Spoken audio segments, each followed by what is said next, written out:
علیکم grade 5 6 and 7۔ آج ہمارا ٹاپک ہے ادغام۔ ادغام کے بارے میں آپ لوگوں کو میں نے کلاس میں پڑھایا ہے، اس کی ایگزامپل بھی کروائی ہیں۔ اب اس کی پریکٹس کے طور پہ آپ لوگوں نے ایسا کرنا ہے کہ قرآن پاک کو لینا ہے اور ادغام کرنا ہے۔ آپ کو پتہ ہے ادغام کے ورڈز کون سے ہوتے ہیں؟ یرملون۔ یرملون کتنے ورڈز ہیں؟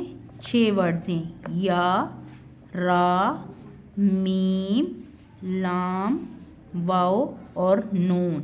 اب لام اور را پہ بغیر غننے کے